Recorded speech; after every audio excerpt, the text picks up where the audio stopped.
கர்த்தருடைய பரிசுத்த நாமத்திற்கு மகிமை உண்டாவதாக. கர்த்தர் உங்களை ஆஸ்வதிப்பாராக. ஆமென். சரி, நம்ம இந்த கிளை சபையில வெள்ளிக்கிழமை மாலையில துதி ஆராதனையோடு கூட நியாயாதிபதிகள் புத்தகத்தை நம்ம தியானித்து கொண்டு வருகிறோம். கர்த்தர் உங்களை ஆஸ்வதிப்பாராக. ஆமென். நம்ம கடைசியாய் பார்த்த நியாயாதிபதி ஏகுத்தை குறித்து பார்த்தோம். இடது கை பழக்கம் உள்ளவர் என்று நம்ம பார்த்தோம். ஏகுத்து மரணம் அடைந்த பிற்பாடு இஸ்ரவேல் ஜனங்க கர்த்தருடைய பார்வைக்கு பொல்லாப்பானதை செய்தாங்க. பொல்லாப்பானதை செய்த உடனே திரும்ப இஸ்ரவேல் ஜனங்களை யாரு சிறுமப்படுத்தினா பெலிஸ்தர் திரும்பப்படுத்தினாங்க. கர்த்தர் மூன்றாவது நியாயாதிபதியாக யாரை எழுப்புகிறார்னா சம்கார் என்றவரை எழுப்புகிறார். அவர் தாற்றுக்கோலினால 600 பேரை பெலிஸ்தரை முறியடித்து இஸ்ரவேலுக்கு என்ன ரட்சிப்பு கொடுத்தார் என்று சொல்லி நியாயாதிபதிகள் புத்தகம் 3ஆம் அதிகாரம் 31ஆம் வசனத்துல நம்ம சொல்லப்பட்டு இருக்குது. சரி, எப்படி இந்த பெலிஸ்தர் இஸ்ரவேல் ஜனங்க அவரை குறித்து ஒரே ஒரு வசனம் தான் சொல்லப்பட்டு இருக்குது. வாசிக்கிறோம் பாருங்க. அதற்கு பிற்பாடு ஆனத்தோத்தின் குமாரன் சம்கார் எழும்பினான். அவன் பெலிஸ்தரின் 600 பேரை ஒரே தாற்றுக்கோலால் முறியடித்தான். இவனும் இஸ்ரவேலை ரட்சித்தான் என்று சொல்லப்பட்டிருக்கிறது. ஆமென். இவரை குறித்து ஒரு வசனம் தான் இருக்குது. எப்படி 600 பேரை இவர் தாற்றுக்கோலால முறியடித்தார் என்றும் பிற்பாடு எப்படி பெலிஸ்தர் இஸ்ரவேல் ஜனங்களை அடிமைப்படுத்தினார்கள் என்றும் இந்த வேத பாட நிகழ்ச்சியில நம்ம பார்க்க போறோம். நீங்க எல்லாரும் கவனிக்கணும். கவனிக்கிறீங்களா? அல்லேலூயா. கவனிக்கலாம். கர்த்தருடைய வார்த்தை கவனிக்கலாம். கவனிங்க. எப்படி சிறுமப்படுத்தினாங்க என்பதை சொல்றேன். இஸ்ரவேல் தேசத்தை சுற்றிலும் மலைகளாகவே காணப்பட்டது. இதுல 2 மலை பிரதான மலை. எப்படி மலைகளாகவே இருந்ததுன்னா 125ஆம் சங்கீதம் முதல் வசனமும் 2ஆம் வசனத்தையும் வாசித்து பார்த்தோம்னா எருசலேமை சுற்றிலும் கர்த்தர் எதனால வைத்திருந்தாரா? மலைகளினால சூழப்பட்டு இருந்தது என்று சொல்லி நம்ம பார்க்கிறோம். தேவ பிள்ளைகளே, இயற்கையாகவே இஸ்ரவேல் ஜனங்களுக்கு மலைகளினால என்ன சுற்றிலும் மலைகளினால பாதுகாப்பு என்ன கொடுத்தார். ஆகவே இஸ்ரவேல் ஜனங்க என்ன பண்ணுவாங்கன்னா எல்லாரும் போட பாருங்க. இது போல மலைகளாகவே இருக்கும். பள்ளத்தாக்கான பகுதியில் தான் நீர்மட்டம் இருக்கும். அந்த நீர்மட்டத்தை தெரிந்து கொண்டுதான் அதாவது எதை செய்வாங்கன்னா விவசாயம் இஸ்ரவேல் ஜனங்க என்ன செய்வாங்க. இந்த இடத்துல விவசாயம் பண்றாங்கன்னு வச்சுக்கோங்க. இதான் இப்படி விவசாயம் பண்ணிருக்கிறாங்கன்னு வச்சுக்கோங்க. பள்ளத்தாக்கான பகுதியில போயிட்டு நீர்மட்டமான இருக்கிற இடத்துல போயிட்டு விவசாயம் பண்ணின்னு இருப்பாங்க இஸ்ரவேல் ஜனங்க. பண்ணிக்கின்னு கவனிக்கலாம். இந்த மலையில இப்படி வழி போகும். இதன் வழியா இங்க இருக்கிற விளைச்சல் என்ன பண்ணுவோம்னா பிள்ளைகளா பேசக்கூடாது. கவனிக்கலாம். கர்த்தருடைய வார்த்தை கவனிக்கலாம். இங்க இருக்கிற விளைச்சலை இஸ்ரவேல் ஜனங்க அறுவடை செய்து அதை கத்த கட்டி மாட்டு வண்டியில என்ன பண்ண கொண்டு போவாங்க. இந்த வழியை மேல கொண்டு போயிட்டு மேல போய் தான் கதிர் அடிச்சு நம்ம தூற்றுவாங்க.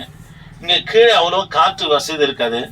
மலைக்கு மேல இவங்க கொண்டு போயிட்டு கோதுமையை நெல் பயிரை அறுவடை செய்து மாட்டு வண்டியில அதை கத்த கட்டி ஏத்தின்னு போயிட்டு மேல என்ன பண்ண அடிச்சு தூற்றுவார்கள்னா கோதுமை மணி நம்மனா அழகா பிரிஞ்சு நல்ல காற்று வசதி அங்க இருக்கும். எங்க மலை மேல. அதனால நம்ம மலைக்கு கொண்டு போயிடுவாங்க. இப்படி மாட்டு வழியா நம்ம கொண்டு போவாங்க. இப்படி கொண்டு போகும்போது இங்க பாருங்க, இஸ்ரவேல் தேசம் இப்படிதான் இருக்கும். நீளமா இருக்கும், அகலம் கம்மியா இருக்கும். இங்கதான் யாரு இருக்கிறாங்கன்னா பெலிஸ்தர் இருக்கிறாங்க. கவனிக்கலாம். பெலிஸ்தர் இருக்கிறாங்க. இஸ்ரவேல் விவசாயம் பண்றத இங்க இருந்து பாத்துக்கினே இருப்பான். எப்ப அறுவடை நடக்க போகுது, எப்ப இவங்க கத்த கட்டி மேல எடுத்து மட்டும் பதர் அடிச்சு நெல் பயிரையும் கோதுமை மணியும் பதரையும் தனித்தனியா பிரிப்பார்கள் என்று சொல்லி பார்த்துக்கினே இருப்பாங்க. அவங்க அது முடிச்சு நெல் பயிரோ அல்லது கோதுமையை மூட்டை கட்டும் போது பெலிஸ்தர் போவான். கவனிக்கலாம். பெலிஸ்தர் போவான். இஸ்ரவேல் ஜனங்களை அச்சு போட்டு எல்லாத்தையும் என்ன பண்ண கொண்டு போயிடுவான். இவங்களுடைய உழைப்பெல்லாம் வீணா போடும். இது போல பெலிஸ்தர் என்ன பண்ண இஸ்ரவேல் ஜனங்கள் என்ன அடிமைப்படுத்தினவனாக காணப்பட்டான். எத்தனை போன்ற மாத்திரம் இல்லாம மீது மனதை நம்ம தீ வச்சுட்டு போயிடுவான். இஸ்ரவேல் ஜனங்க வயிற்றுல வாயில அடிச்சுக்கின்னு ஐயோ எங்க உழைப்பெல்லாம் போச்சு, எங்க வாழ்வாதாரத்துக்கு என்ன பண்ணுவோம், எங்க பசி பட்னிக்கு நாங்க என்ன செய்வோம் சொல்லி அழும்போதுதான் கர்த்தர் யாரை எழுப்புகிறார்னா சம்கார் என்கின்ற ஒரு நியாயாதிபதியை எழுப்புறார். அந்த நியாயாதிபதி எப்பேற்பட்டவர்னா மாட்டு வண்டி ஓட்டுகிறவராக இருந்தார். என்ன வண்டி ஓட்டினாரு? சரி, மாட்டு வண்டி ஓட்டுகிறவராக இருந்தாரு. அவர் தாற்றுக்கோலினால எத்தனை பேர் அடிச்சாரு? 600 பேர் அடிச்சு இஸ்ரவேல் ஜனங்களை ரட்சித்தான் என்று நியாயாதிபதிகள் 3:31 என்ன பண்ண சொல்லப்பட்டு.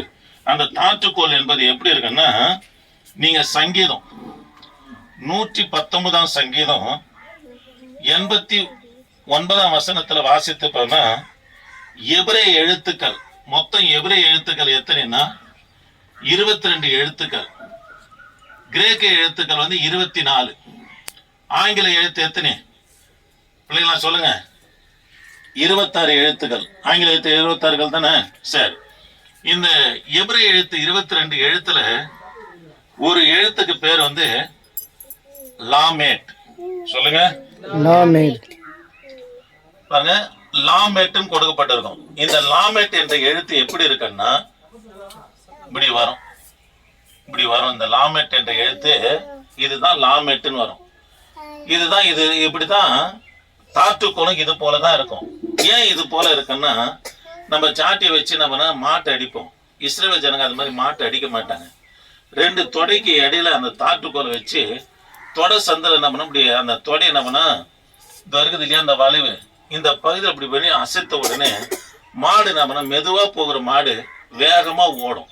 அந்த தாற்றுக்கோல் எதனால செய்யப்பட்டதுன்னா கேதுரு மரத்தினால செய்யப்பட்டது.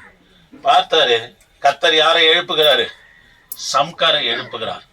இந்த தாற்றுக்கோலினால எத்தனை பேர் அடித்தார்னா, தேவ பிள்ளைகளை 600 பேர் அடித்தாரு. சிதறி பெலிஸ்தர் ஓடினாங்க.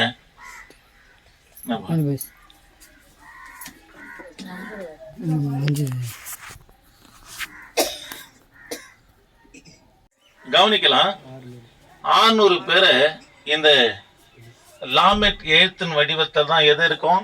தாற்றுக்கோல் இருக்கும். அது மாட்டுடைய தொடை சந்தில விட்டு அந்த தொடையை அப்படி கொடுக்குனாங்கன்னா அந்த கேப்ல அது மெதுவா போடுகிற மாடு என்ன பண்ண வேகமா ஓடும். அந்த இதை கொண்டுதான் இந்த லாமெட் வடிவத்தை எழுத்துடைய வடிவத்தில் இருக்கிற தாற்றுக்கோலில தான் பெலிஸ்தரை 600 பேரை முறியடித்தார்.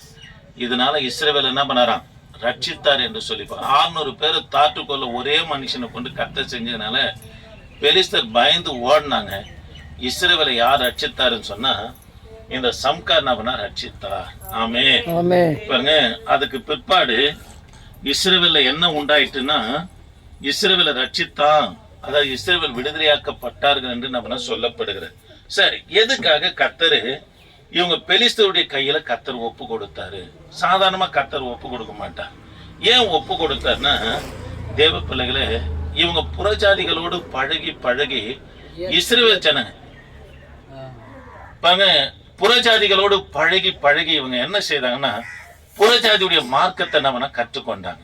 இப்ப உங்களுக்கு புரியுற மாதிரி சொல்றேன்னு, இப்ப கர்த்தருடைய பிள்ளைங்க விளைச்சல் சரியா இல்லையா, ஒண்ணு ஊழியக்கார கூப்பிட்டு ஜெபம் பண்ணோம், இல்லைன்னா உபவாசம் பண்ணி ஜெபம் பண்ணும்போது கர்த்தர் நிச்சயமா விளைச்சலை ஆசீர்வதிப்பார். ஈசாக்கு விதைத்தாரு. பஞ்ச காலம், மழை இல்லாத நாட்கள், 100 மடங்கு அறுவடை செய்தார். இதெல்லாம் தெரிந்தும் கூட இஸ்ரவேல் ஜனங்க என்ன பண்ணாங்கன்னா, புறஜாதி சரியா விளைச்சல் இல்லை, அதுக்காக என்ன பண்ணா சோளக்காட்டு பொம்மை வைப்பாங்க, ஒரு சட்டியை கவுத்து வைப்பாங்க, அது மேல புள்ளி புள்ளியா வைப்பாங்க. இதெல்லாம் கூட யாரு செய்தாங்கன்னா இஸ்ரவேல் ஜனங்க புறஜாதிகளை போல செய்தாங்க. பிற்பாடு புறஜாதிகளோடு பழகி பழகி கவனிக்கலாம் பாருங்க, விதவைகள் வந்தா எதிர்க்க போக மாட்டாங்க. சகுனம் சரியில்லைன்னு சொல்லி ஓரமா ஒதுங்கி அவங்க போனவனே நம்ம புறப்பட்டு போவாங்க. இது போல காரியங்கள்லாம் புறஜாதி என்னெல்லாம் செய்யறானோ அதெல்லாம் இஸ்ரவேல் என்ன செய்ய ஆரம்பித்தாங்க. 4 நட்சத்திரம் பார்ப்பது, யமகண்டம், ராகாலம், இதெல்லாம் கர்த்தருடைய பிள்ளைங்க பார்க்கவே கூடாதுங்க. இதை இஸ்ரவேல் ஜனங்க பார்த்தாங்க. இந்த யமகண்டம் ராகாலத்தெல்லாம் எப்படி அதை எடுப்பாங்கன்னா, சூரியன் சந்திர நட்சத்திரத்தை கணித்து தான் என்ன பண்ணுவோம்னா எடுப்பாங்க. அப்ப சூரிய நமஸ்காரம் தேவனுக்கு விரோதமான பாவம். அதை எதுல இருந்து எடுக்கிறாங்க? எல்லாரும் கவனம், எதுல இருந்து எடுக்கிறாங்க? சூரியன் சந்திரனை வச்சுதான் ராகாலம் யமகண்டம் நம்ம கணிக்கிறாங்க. இதெல்லாம் இஸ்ரவேல் ஜனங்களுக்குள்ள 4 நட்சத்திரம் பார்க்கறது, விதவமார்ங்க எதிர்க்க வந்தா அதாவது நின்று போறது, பிற்பாடு விளைச்சல் சரியில்லாத பட்சத்துல இந்த சோளக்காட்டு பொம்மை, திஷ்டி பழங்கள் எல்லாம் வச்சு இது போல காரியங்கள் எல்லாம் இவங்க செய்ததுனால கர்த்தர் என்ன பண்ணனா இவங்களை யார் இடத்துல ஒப்பு கொடுத்தாரு? பெலிஸ்தர் இடத்துல ஒப்பு கொடுத்தார். தேவ பிள்ளைகளை, நமக்குன்னு கர்த்தர் தனி வைய வைத்திருக்கிறார். நமக்குன்னு கர்த்தர் எதை வச்சிருக்கிறாரு? தனி காரியங்களை கர்த்தர் வைத்திருக்கிறார். அதனால ஆண்டுடைய பிள்ளைங்க புறஜாதி மார்க்கத்தின்படி தெரிந்து அதை செய்யவே கூடாது. பழகலாம், பேசலாமே தவிர ஐக்கியப்பட்டு அவங்க என்ன செய்யறாங்களோ அதை நம்ம செய்யக்கூடாது. இதைதான் பேதுரு சொல்றார். சென்ற நாட்களில புறஜாதியினுடைய வழக்கத்தின்படி நடந்தது போதன்றார். இனி கர்த்தர் என்ன சொல்றாரு அதன் பிரகாரம் நடந்தாதான் நமக்கு ஆசீர்வாதம். நான் சென்னையில மதுரவாயில எங்க சந்து பார்த்தீங்கன்னா பெரிய சந்து. எங்க பங்காளி சின்னம்மா தான் எதிர்க்க வராங்க. நான் வேலைக்கு போறேன் வேகமா. அவர் ஜான் சாலமன் என்கிட்ட நான் கார் ஓட்டின்னு இருக்கிறேன். அப்படியே ஆஃபீஸ்லையும் வேலை செய்வேன். வேகமாக நான் கிளம்பிக்கின்னு சைக்கிளை தள்ளிக்கின்னு வரேன். அவங்க என்ன பண்ணாங்க, ஓரமாக ஒதுங்கிட்டாங்க. நான் சைக்கிள் நீட்டி நான் ஓரமாக ஒதுங்கினேன். அவங்க எதிர்க்க வந்தது உடனே தான் நான் போனேன். ஏன் சின்னம்மா அது மாதிரி பண்ணீங்க? இல்லைப்பா, நீ வேலைக்கு போகிற, நாங்கள் வரேன். அதெல்லாம் இல்லை, கர்த்தருடைய சமூகம் எனக்கு முன்பதாக போகுது. நீங்கள் வந்தானா வராமல் போனேன்னு. கர்த்தருடைய சமூகம் எனக்கு முன்பதாக போகுது. நான் 4 நட்சத்திரம் பார்க்கக்கூடாது சின்னம்மா. இது போல நீங்கள் வர்றதெல்லாம் நான் பார்த்தேன்னா கர்த்தர் எனக்கு முன்பதாக போகிறத நான் விசுவாசியாதவ நான் இருக்கிறேன் அப்படின்னு சொல்லி சொன்னேன். அதுக்கு பிற்பாடு அவங்களும் இயேசு கிறிஸ்துவை ஏற்றுக்கொண்டாங்க. அதனால தேவ பிள்ளைகளை, இஸ்ரவேல் ஜனங்களை கர்த்தர் பெலிஸ்தருடைய கைக்கு ஒப்பு கொடுத்ததுக்கு காரணம் என்னன்னா, அவங்க புறஜாதிகளை போல நடந்தாங்க. அவங்க கூட பழகினாங்க, அவங்களுடைய காரியங்கள் எல்லாம் கற்றுக்கொண்டாங்க.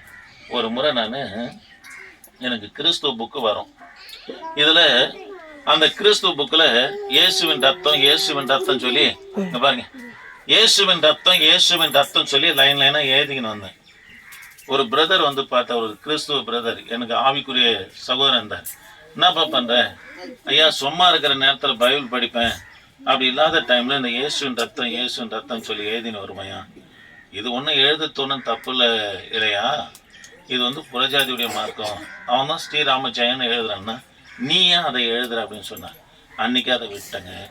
புறஜாதி செய்கிறது போல எந்த ஒரு காரியமும் நம்முடைய குடும்பத்திலும் சரி ஊழியத்திலும் சரி நமக்குள்ள வராதபடி காத்துக்கொள்ளுமானா, கர்த்தர் நம்மளை சத்துருக்களுக்கு முன்பதாக நமக்கு ஒரு பந்தி ஆயத்தப்படுத்தி என்னையால் கர்த்தர் அபிஷேகம் பண்ணுவார். அல்லேலூயா.